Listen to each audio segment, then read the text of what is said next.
How's it going, True Sleuths and Horror Hounds? It's your host, True Horror Stories, and I'm coming back to you with something a little bit different.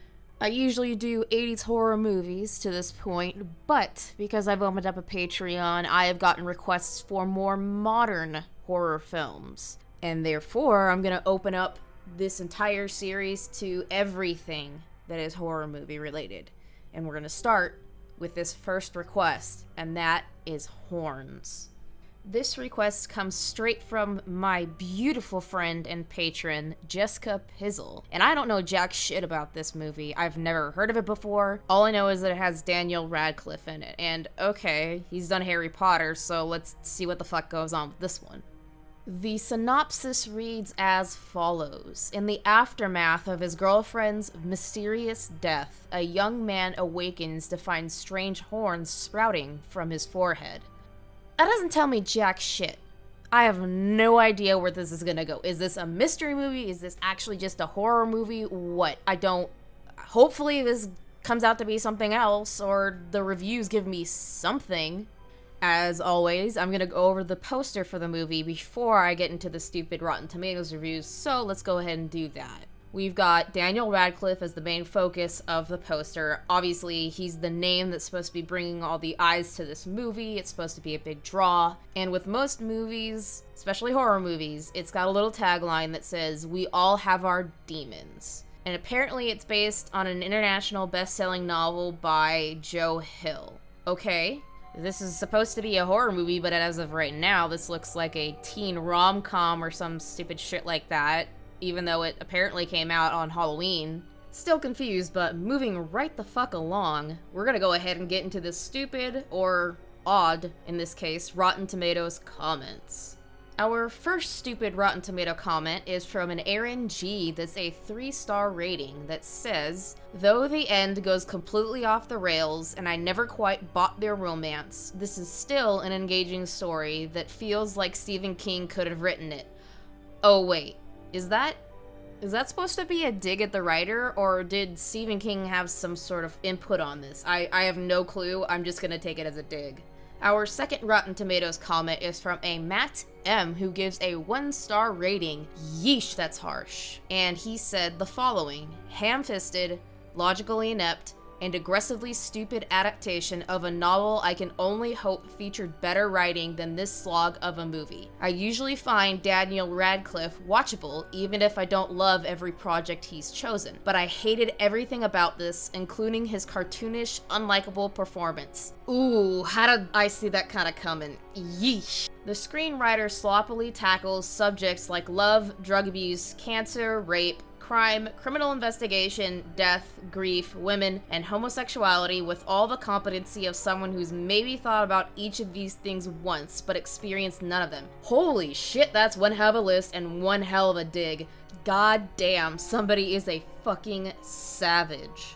Absolutely juvenile take on everything. A mean-spirited exercise in stale genre cliches and forced melodrama. Horns feels like it was written by someone's emotionally stunted, misogynistic, F-bomb obsessed, incel teenage boy for his film school application, and directed by a callous hack with no finesse or filmmaking. Skip it. Good lord, this person fucking hated this movie, and I am here for the fucking roast. God damn, god damn, god damn. Our final stupid Rotten Tomatoes comment comes from a Matthew C, who gave a 2.5-star rating, and says the following: "Aside from a couple moments of forced, dark humor, this decidedly ridiculous plot about a dude who grows devil horns out of his head never fully capitalizes on the insanity of its premise. This could have been a pretty damn funny film with Evil Dead vibes, but instead it takes itself too seriously and indulges in weighty, cliched melodrama with familial discord, childhood flashbacks, and relationship issues. Woof." Unfortunately, Radcliffe and cast aren't quite talented enough to make the audience care. There's some fun fantasy elements and creature gore though. So we're seeing the same review points, like melodramatic and indulges way too much and takes itself too seriously. I'm kind of worried about what I'm gonna think about this. It's probably gonna be shit if it's gonna be like that. I don't know, maybe my tastes are different, but there's only one way to find out, and that's to actually watch the fucking thing. So, as always, put your 3D glasses on, turn the lights off, turn the TV volume up, and let's get into some cinema fucking carnage.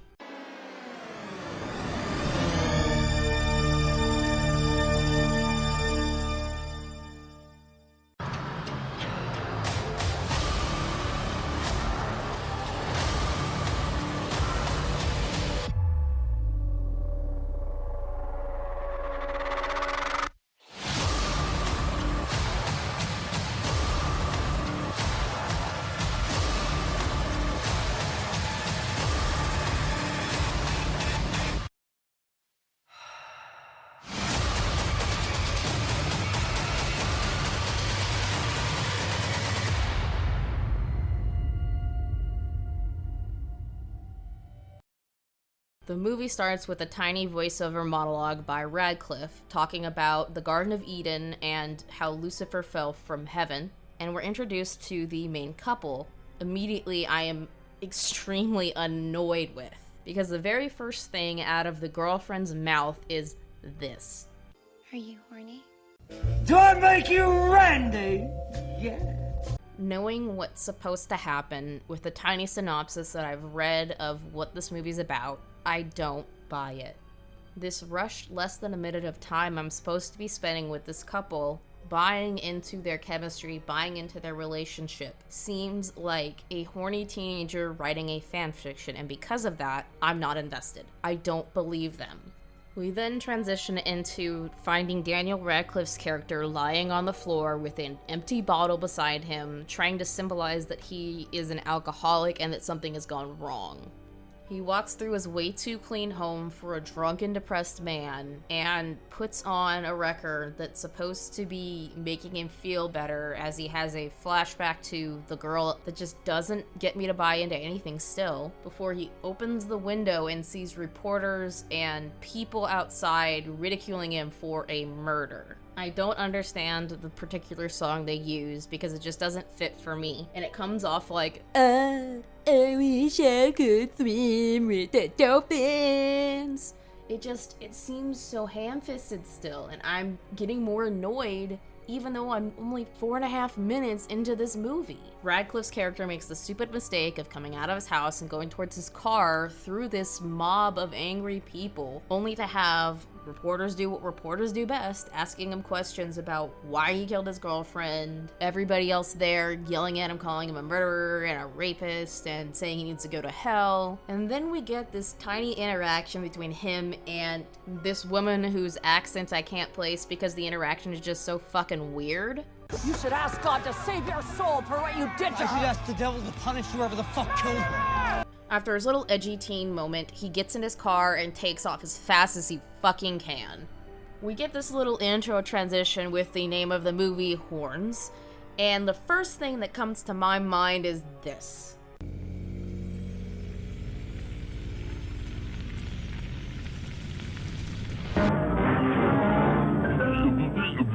That's all, folks. We see Daniel Radcliffe's character calling somebody by the name of Lee and asking him to meet him at his parents' house, which apparently is where he's going, and find that every reporter that was at his house earlier is following him there.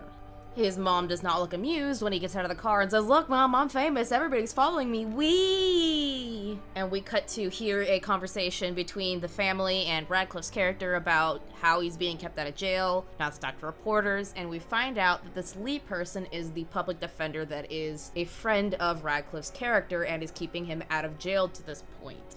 What really sucks about the scene is that we find out the family doesn't believe Radcliffe at all when he says he didn't murder his girlfriend, and that every lawyer they've talked to has said he should take a plea deal, no matter what. This pisses Radcliffe's character off, and he storms out of the room justifiably because nobody believes him, not even his own family. The first good point of the movie is made just before Radcliffe leaves the room, and he says to his family, "If you believe I did this and you're defending me, you're defending a monster." We get yet another throwaway scene when the brother gets up from the dinner table and goes outside to comfort his brother, playing a fucking trumpet for no goddamn reason that I can possibly think of, and showing Radcliffe's character is fucking stupid because he's using an inhaler when less than a minute ago he was smoking a fucking cigarette in his car. Why? Why would you be smoking cigarettes when you've got asthma of all fucking things? After this minute of dumb fuckery, we are introduced to Lee, the public defender friend of Radcliffe, who actually believes he did not kill his girlfriend. The visit isn't a good one because in an earlier scene, one of the reporters says the laboratory that is processing DNA evidence from the girlfriend's body burned down, and Lee confirms this. What this means is that any evidence that could have exonerated Radcliffe is gone, and they have to start from square one once again with an even harder task of finding more evidence. Not only that, but apparently there's also a new witness that even the lawyer doesn't know about. That's bad on you, public defender. You should know these things fucking prior. Point blank, period. Before the scene cuts off, we get a very troubling line from Radcliffe where he says, "If you think that I'm innocent, put me in the room with the guy who killed her." And as somebody who is very familiar with the criminal justice process, that tells me this motherfucker needs to stay far away from who actually did it, or he's actually going to kill somebody. In the next scene, we see Radcliffe's character speeding around to get in his car to what looks like a bar, a really shitty bar at that, with barely anybody in it. And when he goes to sit down and get a drink, the bartender says, "Well, why are you here this early?" And we find out that Radcliffe's character works as a DJ at a radio station. Now, apparently the radio station has put him on leave because they don't want to have a murder suspect working for them until things are cleared up or he's put in jail and they can fire him. I can't say that I blame them, but what can you do? I also can't blame the bartender when he tells him, "I don't want you in my bar either, and you probably should leave." Thankfully for Radcliffe, his coworker decides to let him stay and says fuck off, he needs a drink more than anybody else here. And awkward sensations ensue because she decides to ask him if he wants to come over to her place and flirt with them a little bit, putting her hand on his, only for him to say, "Nah, I think I'd rather be alone." And the look on her fucking face, oof, just oof.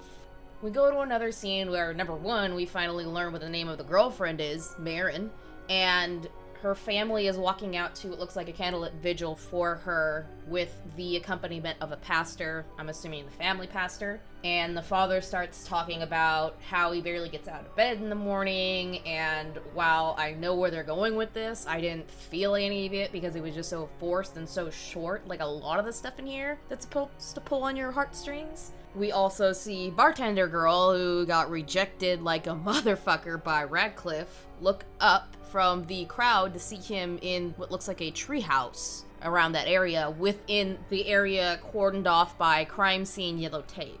He's drinking himself to excess, and when they finally recite a prayer or have a moment of silence, he lights his lighter and just sits there quietly, hoping nobody sees him. Thankfully for Radcliffe, they don't see him, and he comes out and starts freaking the fuck out at any sign of a religious idol. I'm yet again shown how edgy this fucking character and the writing for this character is when Radcliffe's character goes from being completely silent, just gritting his teeth, to chucking his bottle of vodka or whatever the fuck he's drinking at a tree, stomping the shit out of a Mary Mother of Jesus statue, and then pissing all over the candles that were set aside in the vigil for his girlfriend. And just when I think I'm not gonna cut myself again on the edge from this guy in this particular scene, we get this beautiful little dinky monologue that just throws it over the fucking ridiculous cliff. She went to church every fucking Sunday! She wore a cross around her neck. And did it make any difference? No. God turned a blind eye and let her die out here alone and afraid.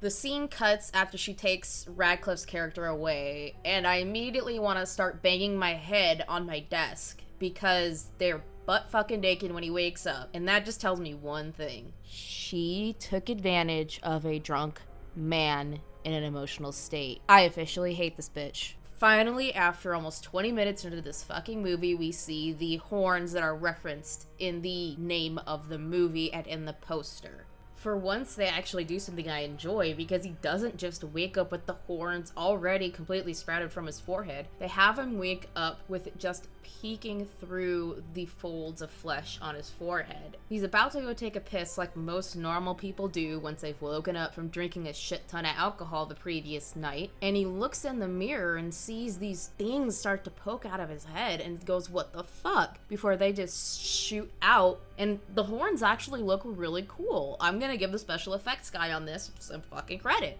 My oohing and awing ends immediately when we go to the next scene with the insensitive cunt, and yes, I'm gonna say cunt because she took advantage of a drunk man when she should not have, playing around with donuts and watching old cartoons. And while she's sticking her finger on the icing of these donuts, I swear to God, I'm picturing Gabriel Iglesias and his skit about Krispy Kreme donuts.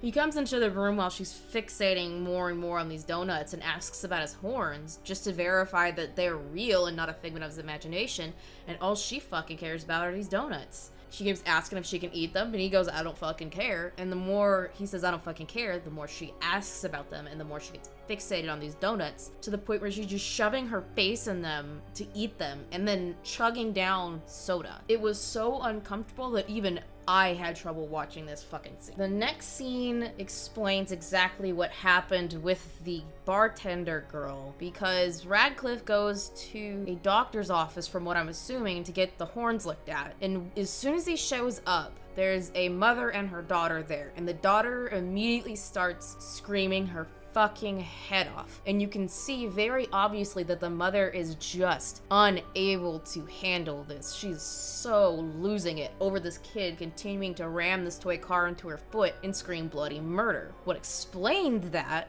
was that after Radcliffe said he needed to see his doctor, he sits down next to this woman, and the woman starts saying the worst fucking things. Like, I should just murder my daughter, I should abandon her, I should just leave my husband, leave all this behind. This catches him so off guard. He doesn't know what's going on. He thinks this woman's insane. And then I start giggling uncontrollably because of this very line this woman fucking says. I've never been with a jigaboo before, but it's true what they say about black cocks. I call it my 5-iron. Oh, somebody kill me, please! The scene gets even worse because when Radcliffe gets so uncomfortable with the lady talking about fucking her golf instructor, he goes up to give his paperwork for the visit to the lady in the front. She says that she wants to call out the mother for not handling the situation, and Radcliffe says go for it, but he didn't get what he expected he would. Ends up in a big fucking cat fight between the two women where he tries to intervene and touches the mother. When he touches the mother, he sees something that has me so uncomfortable again. I kid you not. It took me forever to record this particular spot in this fucking review. We see the mother at a golf lesson with the golf instructor. We see the two screwing, and we hear the daughter freaking out because she can hear them and knows what's happening. As soon as he lets go of the mother's hand and comes out of the visions that he's seeing of the past, the daughter pipes up and says she wants to murder her mother in her bed and burn her with matches. Holy fucking shit. It just gets worse because we go to where the nurse is cranking at the blood pressure machine and just keeps cranking it and cranking it and cranking it away like she's not paying any fucking attention. And she's not, because we see her just staring at Radcliffe's horns. When he finally stops her, she freaks out and says that she thinks that her boyfriend's cheating on her. She should key his car and shit on the seat in the car. The doctor finally shows up and cuts that off, but it only gets worse anyway because he starts saying that he just wants to grind up some oxy and have an oxy party with Radcliffe, and he wants to fuck the butt of his daughter's friend. What? I fucking hate this. I hate this so much. Radcliffe, like me, gets sick of the back and forth between him and his doctor and finally says, you know what, doc? Just cut the fucking horns off. We get a scene of the doctor putting Radcliffe under after saying he has no idea if sawing the horns off is gonna work or not, and we're transported back into Radcliffe's past where he first meets his girlfriend. He meets her for the first time during a sermon with her little cross necklace on, and finds the cross necklace left on one of the church pews after the service, picking it up and taking it with him, I'm assuming to return later. We then see him with a group of other kids that I'm assuming are his friends at the time, and they've got a shopping cart full of random shit and a box of cherry bombs. They're using these cherry bombs to blow up the random shit at a dock, and are talking about the girl that Radcliffe just met and how he's in love with her, and some other random stupid shit, throwing out H slurs, the derogatory terms for gay people, and towards the end of it, they want to use the last cherry bomb, and one of the bigger kids, named Meatbag, says that he's not going to give that cherry bomb to anybody unless they get in the shopping cart naked and go down the log ride that's nearby. Of course, Radcliffe's character says that he's gonna do it, and strips down to his skivvies before getting in that cart and riding all the way down to the end of it, realizing that there's just a shit ton of logs that are sitting in the water at that point. Once he hits the water, he's hit his head on one of the logs, and before he could even get back up, the gap between the logs closes and he's stuck underwater, basically drowning with no way to get out. His brother jumps in after him and pulls him out of the water, thankfully, before anything happens, and he gets that last cherry bomb. Meatbag getting called the biggest fucking asshole on the planet for what he's done, and absolutely rightfully so. Radcliffe doesn't keep the cherry bomb very long because we see one of the other friends fixing the cross that apparently got damaged when he went down the log ride, and saying, I like her too, I should give it to her because I'm the one that fixed it. In return, Radcliffe trades the cherry bomb to him for that necklace. The next scene is kinda cute because we have Radcliffe's character bringing the cross to church with him next time, and while she's lighting a candle for someone in prayer, she notices he has it and lets him put it on her neck again. I get a little bit annoyed because I was starting to kind of buy the relationship between the girlfriend and Radcliffe, but they had to ruin it by giving us another throwaway scene of the friend who fixed the necklace having blown up the cherry bomb in his hand and lost 2 fingers because of it. Stuff like this kind of makes me mad because it doesn't seem like this makes any sense with the movie at all. We get a redeeming scene next when we see Radcliffe take the girlfriend to the treehouse that we've seen twice already, in the beginning and during the vigil portion of this movie. This is probably the best scene of the movie for me because the little girl who plays the child version of the girlfriend is really good. I actually believed what she was saying and what she was conveying in this, unlike a lot of the rest of the movie. Radcliffe's character basically says that the kid who blew his fingers off was the one that fixed the cross, and that he traded the cherry bomb to his friend to get the cross back so he could give it to her. Her response in saying that she wanted him to find it was so gorgeous that I actually had to provide it for you guys. I left it there for you. It wasn't an accident. I wanted you to find it and give it back to me. It skips forward after little Radcliffe and girlfriend share a kiss, and we see the same flashback we got during the initial play of the David Bowie Heroes song, with the girlfriend dancing around, and it eventually goes to them having sex in the treehouse. Now, what's hysterical about this, and disgusting, is that Radcliffe wakes up to find the doctor and nurse fucking on a stool next to him with the saw in his horns. The doctor literally admits that he'd asked Radcliffe while he was under anesthesia if they could have sex instead of operate on him, and because Radcliffe kind of nodded his head, they just did it. Okay, I get this whole thing where now that he's got the horns, everybody around him is gonna do all the most sinful of things, but this is ridiculous. Come on. It gets creepier and weirder by far when Radcliffe goes to the church and speaks with his pastor about how do I get this to go away? And we slowly see the pastor go from I'm scared of you, go away, you did this to yourself, to I know how I can help you. There's a rope in the church and I can take you back to where you killed Marin and you can hang yourself there. And the smile on his face when he says that brings chills down my spine. I kid you not. I'm gonna be perfectly honest with you, this is around the time when I'd already figured out what the fucking ending was. So anything from here on, I was giggling to myself at how easy it was to point that shit out. The next scene we get is back at the docks, where the whole thing with the necklace went down. And Lee is sitting there eating lunch and drinking a drink of some sort from a thermos. Radcliffe's character shows up and starts freaking out about, like, what's going on around town, and Lee says that he doesn't see the horns. Radcliffe makes a very big mistake here when he says, if you can't see the horns and only good people can see them, does this mean that I'm so crazy I could have gotten blackout drunk and killed Marin and not remembered it? You're fucking dumb. You're so fucking dumb. Things just continue to become a dumpster fire of what the fuck, because Radcliffe goes to his parents' house and sees his mother first. And when he sees his mother, she tells him everything she'd been keeping to herself. Like, every time I see you, I'm unhappy. Every time I see you, I want to suffocate to death. Every time I see you, I want to scream la la la la la at the top of my lungs so I don't have to listen to you and your problems anymore. What's even worse is he was basically disowned by her. She basically told him, I don't want you to be my son. I want you to leave and never come back again. That hurt. I felt that one in my bones, man.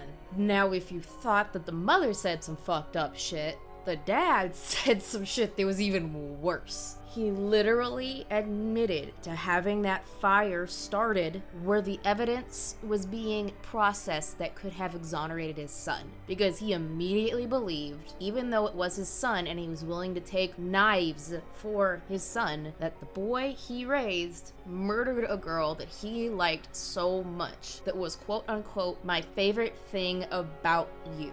That's literally what he said to Radcliffe. He said that you killed her because you loved her so much. There's no other reason why you could have killed her, or any reason why I could believe you didn't kill her.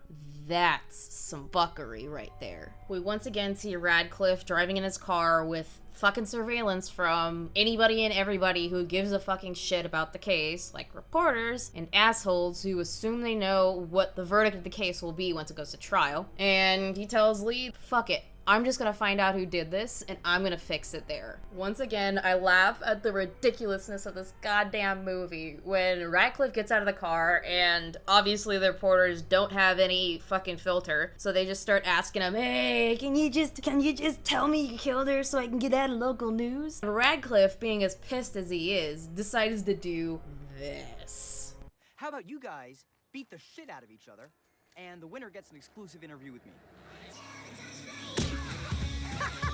While all of the reporters are beating the shit out of each other for a fucking exclusive, he just ditches their asses and goes back to the bar he was in earlier, only to be basically threatened with a beating via bats. He calms the dude down and does the smart thing, using his power of the horns to get anybody and everybody who knew anything about the murder to say something. Unfortunately, nobody at that bar knew a damn thing, and what happens is we, number one, get a dude saying that he actually wants to kill somebody because he's been unemployed, one that likes to show his dick off to everybody, and the bar owner deciding he's gonna burn that shit to the ground. Radcliffe leaves while everything is burning down, and the reporters are still beating the shit out of each other, meaning that they don't get their interview at all. We get another flashback of Radcliffe at what looks like an antique shop with his brother and Lee discussing getting an engagement ring and making the proposal to Marin at some point later on. After 50 minutes of movie, we finally figure out exactly what happened between Marin and Radcliffe for him to be the main suspect in her murder, and that's after he'd already bought her an engagement ring. He went to the diner that they apparently frequented to propose and finds out she's been seeing somebody else, that she's no longer in love with him, and that she's been sleeping with him and wants to move to LA in order to be with them. And he freaks out, justifiably so, because he's been lied to, he's been cheated on, and just loses it in front of everybody and takes the fuck off without even telling his brother what the fuck happened when his brother shows up. What furthers this conclusion by everybody else is that he's found at the docks, drunk in his car, and when the police ask him, when's the last time you saw Mirren, he says everything that's happened to her is my fault. He goes back to the diner to talk with the waitress that was there that night that he broke up with Mirren, and she flat out tells him she's been lying her ass off so that she could get TV time, that she could be the star witness at his trial, and that from that she can get all the attention she ever wanted. She also admits to him that she's been severely embellishing what she saw just so that she can fuck with people, and that's just so telling about how people are so vain in this world and will say whatever the fuck they want just for the fucks of it and for the attention. He goes to another bar where his brother apparently plays trumpet with the band and runs into the bartender girl again, who makes a fucking ass of herself and he finally tells her to fuck off and goes back outside. While Radcliffe's character is outside, he sees this weird snake thing crawling around in the brush in the distance, but before he could really get a good look at it, his brother comes out, and apparently his brother tells him flat out he had taken Mirren on a drive after Radcliffe left that night at the diner. Now, what we find out in the flashback, because Radcliffe grabs onto his brother and uses that horn power again that he got from that one lady back at the doctor's office, to see his brother flirting with Mirren and dropping her off in the forest somewhere off the side of the road. After she gets out of the car and takes off into the forest, he says that he's gonna wait for her and just basically drinks himself to sleep in his car. But when he wakes up, he sees that his hand is covered in blood and there's a bloody rock on the passenger seat of his car. Freaked out, he gets out of his car and goes walking into the forest to where the treehouse is and finds that Mirren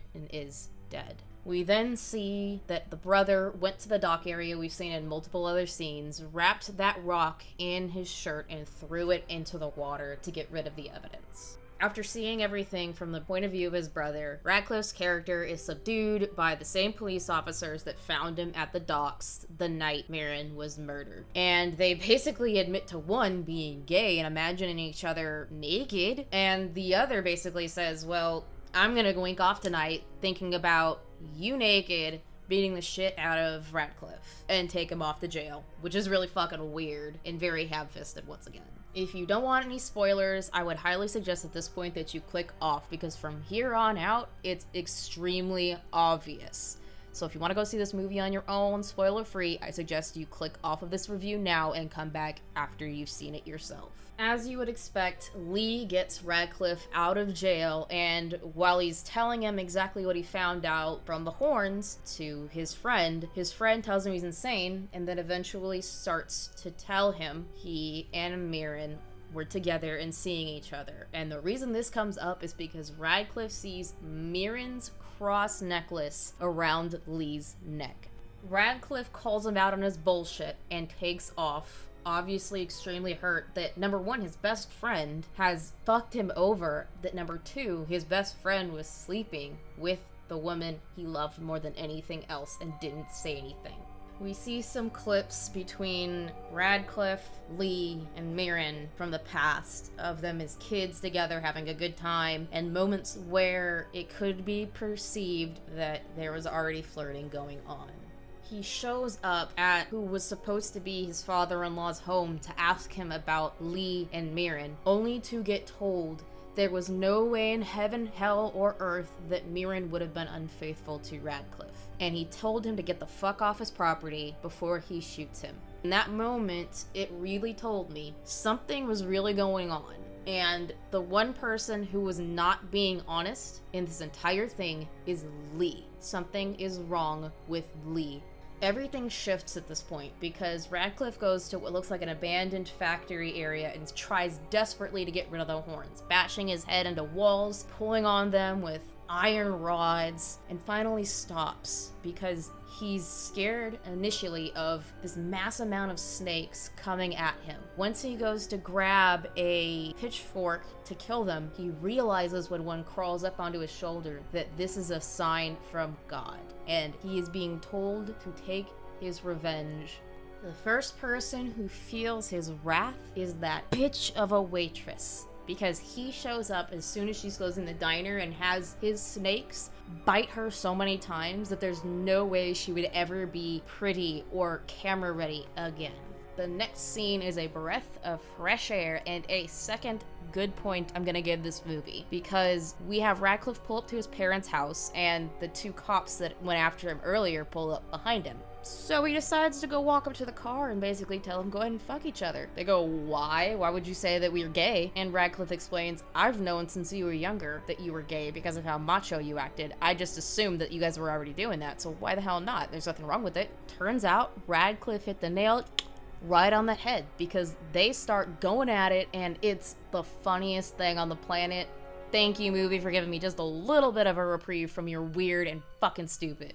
The next person on the hit list for Radcliffe is his brother, Terry. And I feel really bad for the guy because he's clearly traumatized, but, you know, he definitely is a coward. He definitely should have stood up for his brother and said, hey, he's not the one that did anything. I'm the last one that saw her as far as I know, and he didn't. So what happens is he's confronted, he starts doing every drug on the book, he's snorting cocaine, he's popping pills, he's chasing it all with alcohol, and Radcliffe gets back at him by making him go through the worst trip possible of seeing Mirren's body dead and him falling off the couch and being sucked under brush by the place in which she was found dead.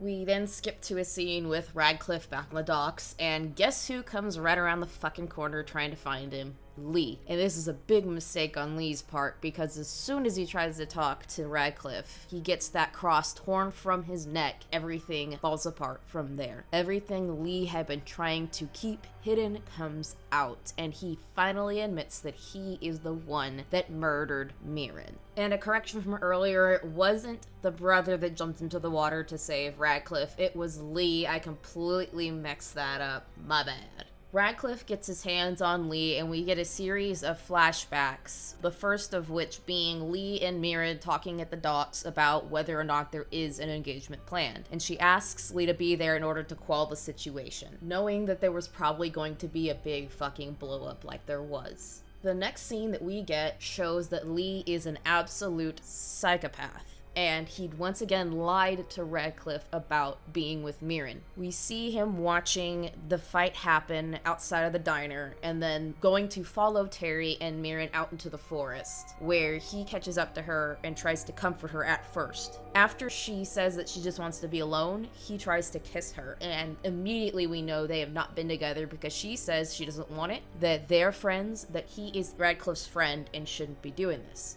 He just goes on a diatribe about how they should have been together, how there was always an elephant in the room because nobody knew it but them, and he starts going after her. The flashbacks stop temporarily as soon as Mirren admits that she loves Radcliffe more than anything on the planet, that she loves Radcliffe and not Lee. But we have already seen Lee strike her, and that just confirms it's the beginning of her end.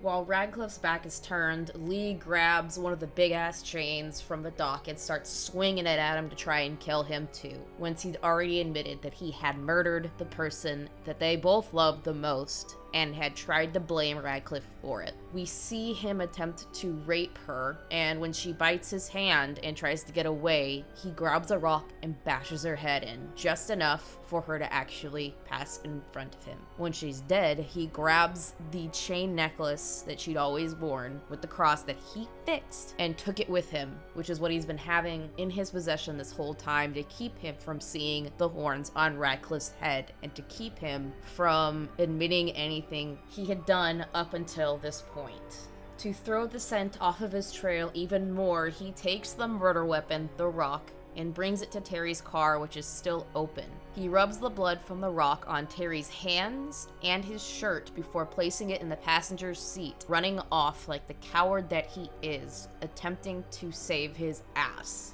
Once he'd completely beaten the shit out of Radcliffe in current time, he puts him back into his car and douses it in gasoline before lighting him aflame and watching him drive his car into the water in order to save himself. After that, we get a news bulletin with Radcliffe's parents and a still living Terry in the hospital, crying, believing that their son, that Radcliffe, had killed himself out of pure guilt for the murder of his beloved. After we see a brief moment of realization from Terry in the hospital, seeing this particular news bulletin and now knowing he didn't have anything to do with the murder, nor did his brother, we see Radcliffe crawl out of the water, severely burned and dying, because he has one more name on his list.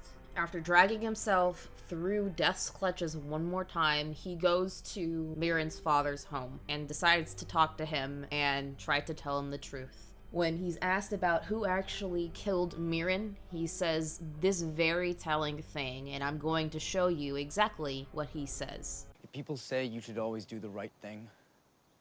But sometimes there is no right thing. Well, then you just have to pick the sin you can live with. After this, he's brought inside, and Mirren's dad gives him a key that is addressed to being for him from her vanity dresser. In response, Radcliffe tries to give Mirren's cross back, and the father says, "No, I think you need her to protect you more now than ever." After which, Radcliffe puts the cross on his neck and becomes human again for the first time in over an hour. It's a beautiful little blessing that even the father recognizes.